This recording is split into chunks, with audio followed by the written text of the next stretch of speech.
Kıyamet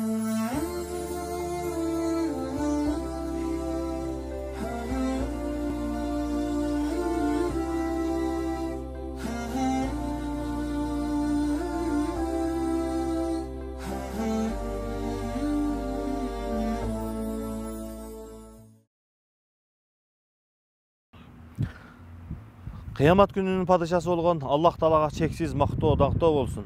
Jana ömürünün ayagında ümmetim dep özünün ümmetine güyüp үлgü bolup ötken sүйүктүү пайгамбарыбызга салам жана салаваттар болсун. Урматтуу телекөрүүчүлөр, назарыңыздарда ороз айына арналган Раян теледолбору сиздер менен биргеликте бүгүнкү берүүбүздө кыямат күнүндөгү абалдар жөнүндө сөз кылмакчыбыз. Кыямат күнүндө кандай абалдар болот? Инсан бул дүйнөдөн өткөндө кандай нерселерге кабылат? Ошол жөнүндө сөз кылмакчыбыз. Ал эми бүгүнкү биздин кадырлуу, сыйлуу коноктор менен тааныштырып кетсем, Мирлан ажы Ош шаарынын баш имам катиби жана Убайдулла ажы Ош шаарынын казысы жана Нурлан ажы Ал-Фарук мешитинин имамы жана Сулайман Тоо мешитинин имамы Нурлан ажы. Барыңыздар кош келипсиздер. Аллах Таала илимиңиздерге береке берсин. Пайдалуу кылып, элибиз ушул сөздөрдү уккандан кийин пайда алып, алдыга жылганга, элибизге, жерибизге, мамлекетибизге салым кошконго Аллах Таалам себеп кылган болсун. Устаз, кыямат күнүндөгү абал деп ошол адам бул дүйнөдөн өткөндөн кийинки абалды сүйлөшкөндө эле эң биринчи оюбузга келе турган нерсе бул адамдын өлүмү эске келет да. Ошон үчүн ушул кыямат күнүнүн башталышына токтолсоңуз устаз. Кыямат күнү башталганда ушул адам өлгөндөн кийин эле башталат эмеспи? Адам өлгөндөн кийин кандай абалдар болот? Бул дүйнөдөн экинчи ааламга көчкөндөн кийин кандай кадамдар болот? Алла Таала менен болгон мамилеси, адамдар менен болгон мамилеси, жашоосу кандай болот? Ошого токтолсоңуз. Бисмиллахир-рахманир-рахим. Урматтуу мусулман бир туугандар, адам баласы бул дүйнө менен кошайтуусу Аллах субханаху ва таала улуу китеби Кур'ан-ы Керимде ушундай бир аятты тартуулап айтат. Астаизу билла куллу нафсин заиқатул маут. Ар бир кыймылдаган жан ээси жан чыгыштын даамын тартат дейт. Бул тартууну ушундай элестикке калтырыш керек.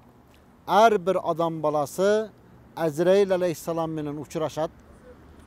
Ушул денеден толук рух ажырайт. Azrail aleyhisselam adam balasının barısın taqdırdın taqazası kelgen günü taqdir kitabını açıp durup günü suusu rızkıları tolluk bütkönde canını alat. Bir dağı adamdın eesinen suravastan canını alat. Bir gana adamdı oşol eesi ruhsat vermeyince canını albayt. Al Muhammed sallallahu aleyhi ve sellem. Her bir insan balası elestetkile bir gün kelet Azrail aleyhisselam ile uçuraşağız, can çıkıştın damın tartağız. Bizden kitap aytat. Keyfe yahtimu umruhu av ruhuhu yevmet teva mutasaffilun avul murtaqi. Can çıkkandan keyin adamdın canı kaysıl tarafka ketet. Jogorı ketevi, je tömen jer astına ketevi. Jogorı ketken bolsa Allah'ın rahmeti, jer astına tartıp ketken bolsa Allah'dan bulgan bul bir azap. Oşon üçün urmattуу musulman bir tuğandar, bul donu menen koşaytışkandan keyin her bir insan ölbey turganday yaşayыбыз, öle turganday yaşaylı. Ajal artubuzdan gelbeyt. Assalamu aleykum dep aldığımızdan çıgat. Ajal kelgende hayırda bol bolsun, biz bul dünyada uyda yaşaylı, astanopkada turganday. Ajal kelgende bar жоқ ayalınız, uyuңuz, dünya, tatnakay tattуу baldarыңыз, kızlarınız, nevere çevere barısı kalıp ketet. Ne kılat? Amanat candı ajal menen koşulup ketet. Yeme urmattуу musulman bir tuğandar, bir günde 5 vakt namaz. Namaz azan aytılganda ayal zatı uyda, erkek zatı daratты alıp meşitke çıkıp, moldekenin артынан namaz okup kalığa şaşılış gerek. Biroq imanыңыздың suzluğunan namazga çıga albay, moldekenin артынан namaz okuy albay, ушинтип ömürdü ötközüp, ajal kelip bul dünya menen koşaytışkanda, kalaysızbı, kalabайсызбы, moldekenin aldında turup namaz okulat, bul janaza namazı. Moldekenin aldında turup namaz okulganda, Urmattуу musulman bir tuğanlar janaza okулгандан кийин Пайгамбар алейхиссалам мен үммөтүм бул дүйнө менен кош айтышса, ошол мархума таза жуулса, сүннөткө дал келе турган кепиндер менен кепенделсе, жаназага өткөн аалымдын дараты мыкты болсо, артында турган жамааттын саны 1000ге жетсе, толук дарат менен толук жаназанын ибадаты аткарылса, Пайгамбар алейхиссалам айтты, мен кепилдик берем, жаназа окулган маркумда жаназа окуган жана бүтүн жамааттын бир да күнөөсү калбайт деди. Биз бул дүйнө менен кош айтышууда, кабырда азап көрбөө үчүн, кыямат күнү эсеп китеп башталганда шерменде болбой, Алланын азабынан чалдыкпаш үчүн иман менен жашап, молдекелердин артынан намаз окуп, молдекелердин артында туруп жаназабыз окулганда чөйрөнү, тууган урукту, кыз бергенде, келин алганда, тааныш билисте, саякатта, сапарда, соодада ар бир чөйрөнү оңдоодо, иман жаатында оңдоп, бул дүйнө менен кыямат күнү шермендеден, шегинен узак болуш үчүн татынакай жамаат куруп, артыбыздан валади салих, татынакай илим жана жолдорду, мечит медресени оңдоп, коомчулукка пайдасы тие турган жумуштарды кылып, бул дүйнө менен кош айтышыш ар бир инсандын бул мусулмандык милдети. Устаз, Алла Таалам разы болмосун. Ар бирибизде ошол кыямат күнүндө шерменде кылбастан күнөөлөрүбүздү жашырып, Аллах Таалам баарыбыздын даражабызды көтөргөн болсун. Устаз, айтсаңыз, Алла Таала кээ бирки аяттарда өзгөчө белгилеп айтат эмеспи? Ошол кыямат күнүндөгү абалдарга токтолгондочу. Ошол адамдын айланасындагы бул дүйнөдө ал адам үчүн эң жакын болгон ата энеси, бир тууганы, досу бардыгы качып турган убакта ошол адам ушундай кыйын абалда калат эмеспи? Ошого токтолсоңуз.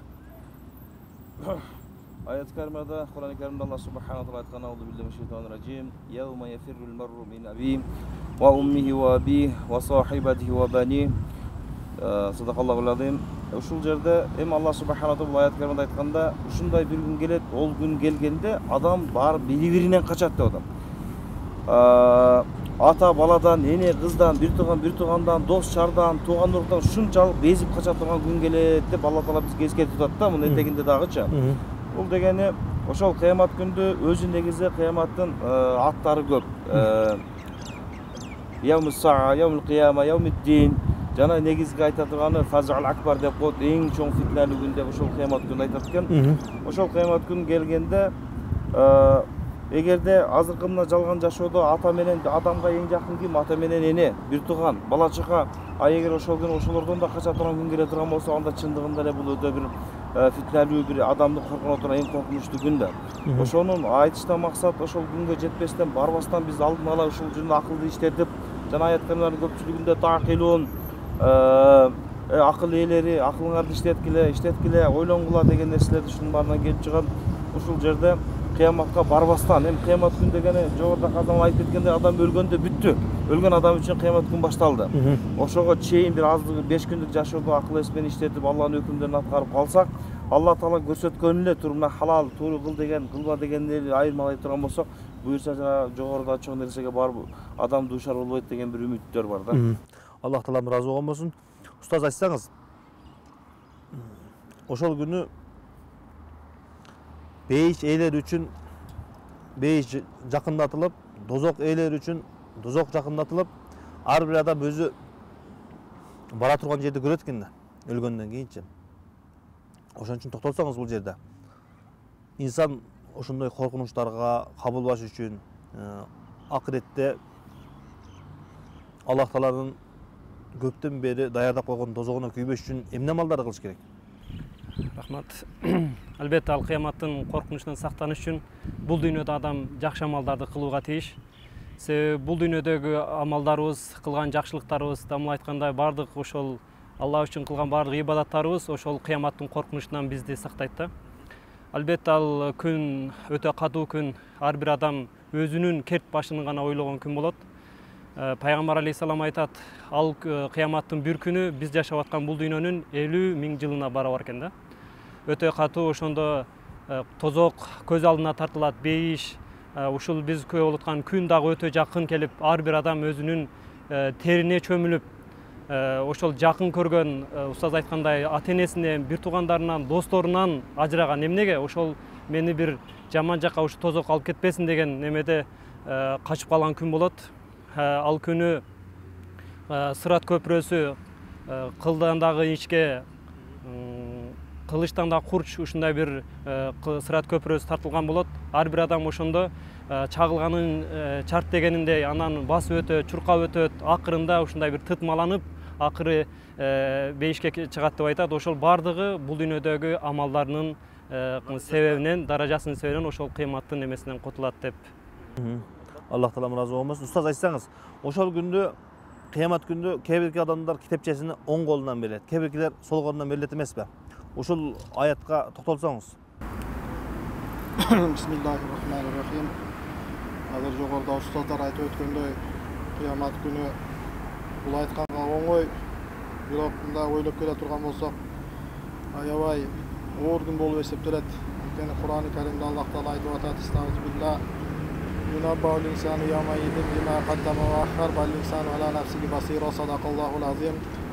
Ошол күнү инсанга алдында эмне нерсени даярдап келгендиги тууралуу жана артында эмне нерсени калтырып койгондугу тууралуу кабар берилет. Ошол күнү инсан өзүнө өзү жооп берет деп Кур'анда Алла Таала кабар берип жатпайбы? Демек бул дегени инсан кандай жакшы амалдарды кылып көп жасап келген болсо, ал ошо инсандын бактысына жараша. Инсан баягы 4 нерседен суралмай сайын бир кадам алдына дагы, бир кадам артына дагы кадам кое албайт экен. Мындайча айтканда, себеби 4 нерсе: биринчиси инсанга берилген өмүр. Ушунча өмүр бердим эле, ошол өмүрдүн ичинде кандай жакшы амалдарды жасадым. Экинчиси инсанга берилген дене. Мына ушул денеңди мен сак саламат кылдым эле, көзүмдү көрсөттүм, кулагымды уктурдум, колумду бастырдым, карматып, бутуңду бастырдым, баардык дене мүчөлөрдү мен сак саламат кылдым, сен эмне амал жасадың деп. Үчүнчүсү инсанга берилген илим, ал азбы көппү ошо илим тууралуу суралынат дейт. Төртүнчүсү инсанга берилген байлык, ал азбы көппү ошол ар бир сомуңду кандай сооп амал иштерге жумшадың деп ушул 4 нерседен суралмай сайын инсан бир кадам алдына дагы артына дагы кадам кое албайт деп. Ошондуктан пайгамбарыбыз алейхиссаламдын айтканго 5 нерсе болуп кал электен алдын баркын билгин деп. Ошонун бирөөсү өмүрүңдү өлүмүңдөн алдын баркын бил дейт. Экинчиси бош убактыңды бош болбой кал электен алдын баркын билгин дейт. Үчүнчүсү саламатчылыгыңды ооруп кал электен алдын баркын билгин дейт. Төртүнчүсү жаштыгыңды каарып кал электен алдын баркын билгин дейт. Бешинчиси байлыгыңды кем багал болуп кал электен алдын баркын билгин деп айтканда. Ушул нерселердин бардыгы демек кыямат күндө барганда адамдын ошол китепчесини оң кол менен алганга себеп боло турган иштер экен да. Устаз айтсаңыз, кыямат күндө кээ бирки адамдар жанагы күн жакын болгондуктан тизесине чейин терине батып, кээ биркилер мойнуна чейин батып турат дейт го. Ушул акыбалга жөнүндө сөз кылсаңыз. Кыямат күнү ушундай бир күн. Кыямат күнү башталыштын биринчи бул дүйнөнүн түгөшү күн ошол чыгар күнү батыштан чыгат. Күн бул жактан чыккандан кийин 120 жылдан кийин кыямат кайым болот. Кыямат коюм башталганда бул дүйнөдө күндүн чыгышы токтогондон кийин жашоого таптакыр шарт калбаганда Исрафил алейхиссаламга Аллах Таала өкүм бергенде сурнайдын биринчи рети чалынат. Сурнай чалынганда жер бетиндеги бир дагы махлук калбастан бул дүйнө менен кош айтышат. Андан кийин өтө чоң зилзила болот. Жер теп-тегиз болуп тегизделет. Андан кийин Исрафил алейхиссалам экинчи жолу сурнайды чалганда ким кандай абалда кантип өлгөн болсо, кайсыл амалы менен өлгөн болсо, адамдын тирүүлүүсү ошол жердеги тирүүлүүчүнөн кимдин ким экенин биле бересиз. Кээ бирки адамдар тилдерин сүдүрөп келет. Ким бул? Бул ар дайым фитна фасад менен, гыйбат менен, тили менен ар бир инсанды тилдеген. Кээ бирки аял затынын көкүрөгүнөн, көзүнөн ириң аккан, жатынынан ириң аккан. Булар ким? Өзүнүн келбети менен, авраты менен, кадыкаматы менен эркек затын бүтүн өзүнө тартып, шахватын дүүлүктүрүп козуткандар. Экинчи, нәпсини zinadan tiybagan erkek zatının erkeklik mındayça aytkanda kebirki avaldары оор авалда тирилет дейт.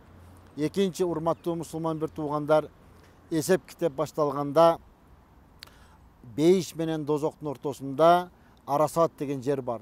Ушул Арасатка бир чаян келет. Ошол чаянга суроо берилет.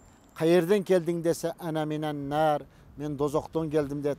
Каякка барасың десе, Арасатка, эмне талап кылып жатасың десе, 5 түрлүү адамды эсеп китеп кылып ошол жерде бүткөндөн кийин дозокко жеткенге дары ошол чаян алып кетет экен.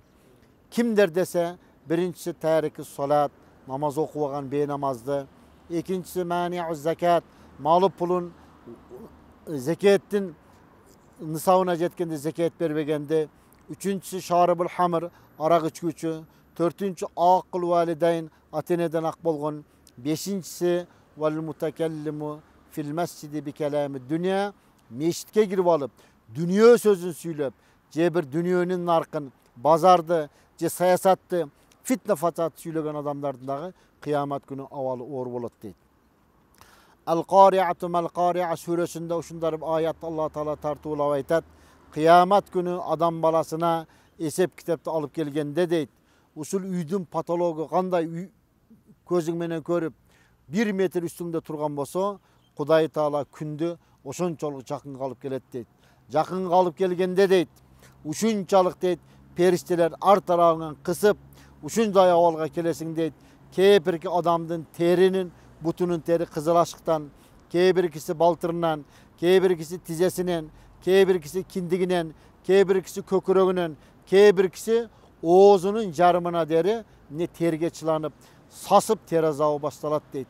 Ошондо эң бир денесинен жипар жи чыккан, нур тамган адамдарды көрүп тамшанасың.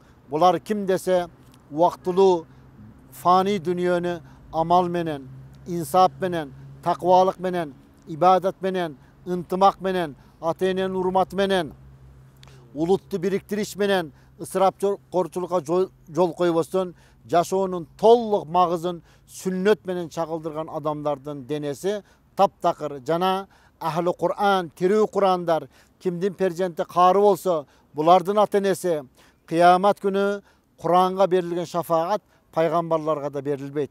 Кур'ан кыямат күнү адамдарды шафаат кылат, ким карыларды урматтаса, Кур'анды урматтаса, Кур'анды катасыз жаттаса, кырааты менен, тахсин, тартил, тажвид менен окуса, Кур'анга толук амал кылса, пайгамбардын сүннөтүн бекем кармаган адамдардын кыямат күнү абалы таптакыр башка болот. Буларга терс жүргөн адамдардын абалы таптакыр башка болот. Ошон үчүн урматтуу мусулман бир туугандар, эсеп китеп башталып, ахлун нар, дозокко бара турган жамаатты Кудай Таала өкүм берип, дозокко карап жүздөнгүлө дегенде адамдар жүздөнөт. Дозокко карап жүргүлө дегенде адамдардын баарысы дозокко карап жүгүрөт. Жүгүрүп бара жатканда жан талпастап, Алладан өкүм болот, токтогула дейт. Я ахлан нар, дозок жамааты, каяка шашып баратканыңарды билесиңерби? Дегенде, билебиз, дозокко. Не үчүн шашып баратасыңар? Ал жерде азап күтүп жатат десе, жараткан айтат экен. Анда не үчүн шашып баратасыңар десе, бул дүйнөдөгү жашоонун жыйынтыгы сенин өкүмүңө баш ийбей. Биз күнөөкөр пенде, биз ушул дозокко бара турган адамдардын сабына турдук.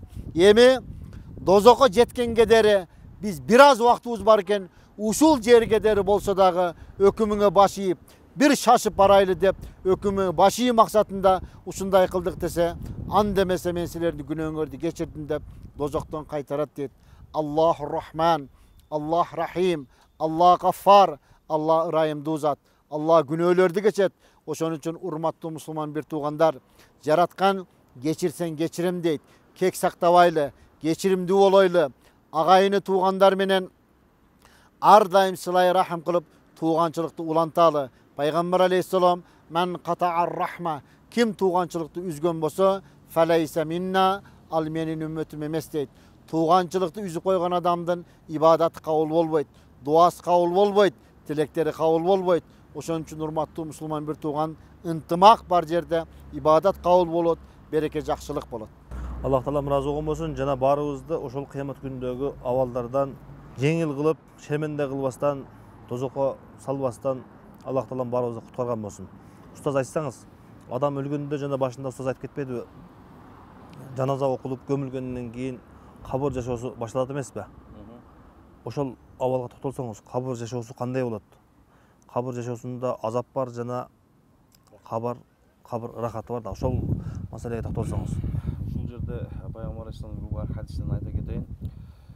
Пайгамбар алейхиссаламга айтат: "Марру би жаназатин фа аthnu алейхи хайран фа кала наби саллаллаху алейхи ва саллям ваджабат. Ва марру би жаназатин ахар фа athnu алейхи шарран фа кала наби саллаллаху алейхи ва саллям ваджабат. Ва кала Умар ибн al-Хаттаб радияллаху анху: "Ва ман ваджабат я Расулаллах?" Кала Расулуллах: "Аввалу ваджабатул жанна ва ахиру ваджабатун нар." Умар радияллаху анху риваят кылган хадисте айтат, Умар радияллаху: "Bir gün ушул жамаат пайгамбарыбыздын чогулуп турсак, бир жаназа өтүп калды. Жаназа өтүп калды эле, ким өттү деп пайгамбар алейхиссалам сурады эле. Баланча деген алым өттү, каар өттү, аж өттү, ушундай деп бир жакшылыгын айтышты эле. Фа аthnu алейхи хайран, баа жерде отургандардын бардыгы жакшы адам эле, пай жаман болуптур, жакшы адам эле деп жүрүштү эле. Пайгамбар алейхиссалам важип болду деди. Андан кийин дагы бир убактарда бир жаназа өтүп калды эле. Бул ким десе, паланча адам өттү десе, адамдар турган жерде бир добуштан бул касам эле, бул картожник эле, бул зынакор, бул араккор, ошо Кудай ыраш сактаган турбай, бизди куткарган турбай деп баа жамандап үрдү эле. Пайгамбар алейхиссалам важип болду деди. Андан кийин мен сурадым деди. Алланын элчиси, неге эмне важип болду десем, биринчисине адамдар жакшы көөлүк берди эле, 5 важип болду, экинчисине тозок важип болду деп. Бул жерден бул хадисте ошол менен биз жогорудагы каздамыл айткан кыяматтын кыйынчылыктары, кыяматтын кыйынчылыктарына алдын ала биздин 5 күндүк жашоодо кыла турган иш амал жакшы амал экен да. Эгерде ошо 5 күн жашоодо жакшы амалды кылганда өзүбүз эле эмес, эл билиш керек экен менен биздин кылган амалдычы. Ошон үчүн адамдар өлгөндөн кийин жакшы адам эле деп жаман адамды эле жөн эле оозучунда айтып коебуз. Бирок чын жүрөктөн жакшылыгына далил болуш үчүн биз аны жашоодо көрсөтүшүбүз керек экен. Муамалатта, муашаратта, илимде, башкада мына ошондо кыямат күнүндө кыйынчылыкка душар болбойт экенбиз. Ал эми адам өткөндөн кийин пайгамбар алейхиссалам кабырды карап туруп айтты: "Ал кабр күмма якун равдатун мин рiyadil janna wa imma yakun khufratun min khufarin nar" dedi. Бул силердин кабырыңар же бейиштин бир бейиш бакчасынан болот деди. Же болбосо бейишти дозоктун ангел чөлөгү болот деди. Ошол кабырда анан да бизде мындай түшүнүк бар, барзах алам деген түшүнүк бар да. Барзах аламга адам баласы жан чыгып аткан мезгилде жан чыгайын деп калган акыркы сөздөрдө кээ бир ата-энелерди узатып, молдобуз бирөөлөрдү узатып барганда ата, апа деп акыркы сөздөрүн айтат. Ошол мезгилде атасы, апасы эмес, ол Азраил париште болот экен да. Ошол барзах аламга адам жетип калып, барзах аламды өткөндөн кийин ада бизде жанында турган ата-эне бала чакасын көрбөй калып, паришта менен жин шайтанды көрүп кала турган демек. Ошол жерде эми кабыр жашоосу бар. Биз буга ишенебиз. Кабыр жашоосунда ошол эле жашоодо кылган жакшылык амалдарыбыз жакшы туура келе турган болсо, кабырдын ичиндеги мункар накирдин берет. Мункар накир деген бири кара түстө, бири көк түстө 2 паришта келип, суроо адамдан ар бирибизден сурайт турган нерсе. Бул көп китептерде дагы келген. Мункар накир деген 2 паришта сурай турган. Ошонун биринчи сурасы: "Ман раббука", ким сен Раббың? "Ман набийка", ким пайгамбар? "Ма китабука", ма диник, сен кайсы диндесиң? Ким мындай деп. Анан дагы бир китептерде келет: "Мада такуле хада ражул" деп пайгамбар алейхиссалам элесин алып келет деген дагы жери бар. Бул адам жөнүндө эмне айтасың деп. Дегенде ошол өлгөн адам динден кабардар болсо, кары курра, алым уламаларды сыйлап жүргөн адам болсо, анда айтат экен: "Бул биздин пайгамбар алейхиссалам да" дегенде, мына болду деп, сен эс алгын деп, та кыяматка чейин рахат болот деген жерлери бар.